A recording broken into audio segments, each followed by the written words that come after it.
Hello and welcome to my video tutorial on how to seal paper stickers ready to put into resin. I've got all of the bits that I need here to do this. The reason we would seal paper stickers before we put them into resin is because with some paper stickers the inks and the papers can actually be destroyed by the resin. So this way it protects and makes sure we keep nice clean images inside our resin. So this tutorial I'm going to do it in two parts. I'm going to actually take you through it from start to finish so that you can see the results with the stickers when they've been placed inside, as well as how to prepare them. I've got 3 sets of stickers here. So these are paper stickers that have got some foiling on them. I've got a brush, a sponge brush. I just personally find this a lot easier to do bigger sheets at the same time. And then I've got Mod Podge. I'm using the Gloss Luster. It just happens to be the Mod Podge that I've got. I'm not sure if it matters which type you use because it will be going inside the resin anyway. As long as it dries clear and it's sealed, as far as I'm aware, that's absolutely fine. Okay, so with the stickers, you want them on a plastic background because when we've sealed them, we are going to cut them out and we are going to leave an edge round the sticker so that it actually creates that seal. We don't want to cut it right up to the edge of the sticker because then you'll break the seal and the resin will be able to seep in between the top coat of the glue and the sticker. So we will leave an edge when we cut them. Also, if your stickers don't come on a plastic background like this one, you will need to stick them on a plastic background, a clear plastic background, because as I say, you are going to leave an edge. So if they're on the paper type of sticky or anything that's not white, you're going to get an extra edge.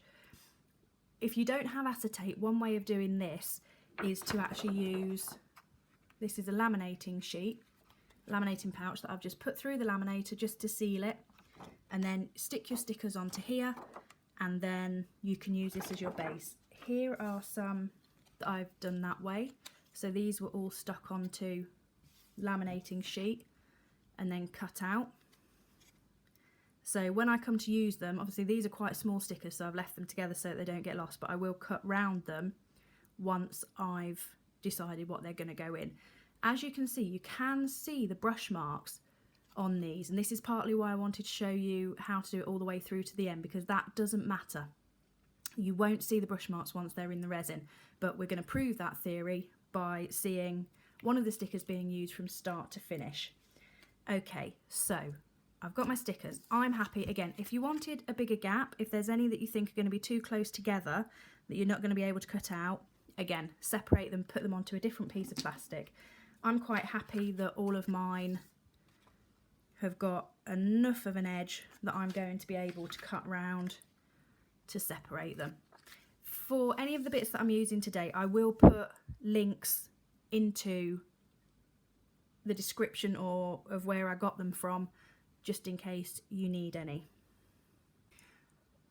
One other thing you're going to want to use is you're going to need something to put your glue on, because this brush is obviously far too wide to go in to my glue. If you've got a smaller brush and it fits inside, that's fantastic.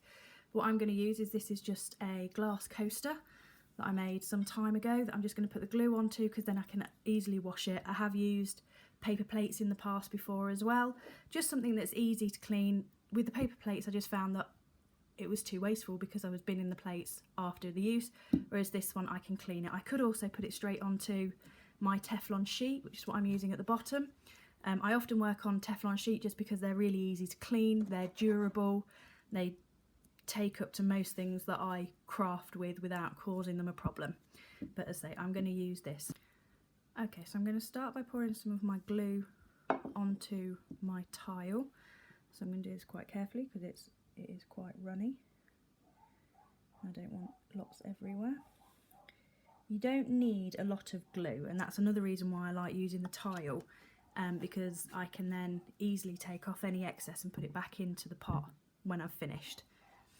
Okay, so get our brush. I dab it along so that there's just a small amount all the way along the brush. So you don't need loads. And then with this one I'm going to do it this way, just purely because of the size and the shape. And then you just start from one end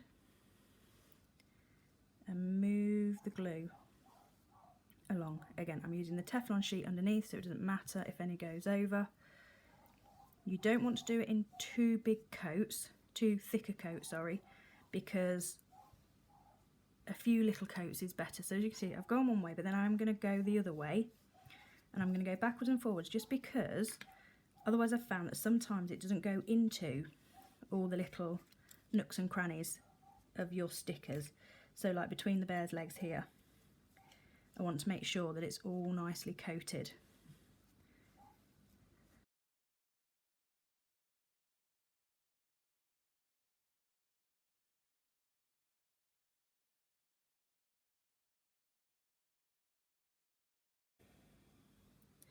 So now that this one's nearly dry, I'm just going to go in and do another coat. Again, I've heard different reviews on how many coats you should give the Mod Podge. I gave my last ones 2 coats and they seemed perfectly fine. So I think I'm going to stick with that because I don't want to overload them. So again, I'm not being too careful about the brush marks. Because it will dry clear, and when they're in the resin you won't see them, they will disappear. That's 2. And again, the first one that I did, you see it's almost dry.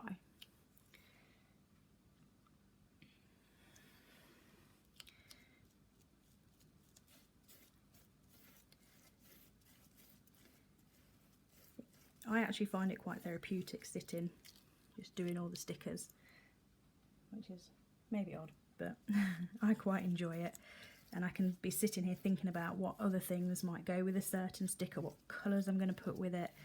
And you can use all kinds of stickers. As I say, these ones are just the ones that I've got that are paper stickers. Obviously, if you're using puffy stickers, or if you're using stickers that already have a layer over the top, then you won't need to seal those.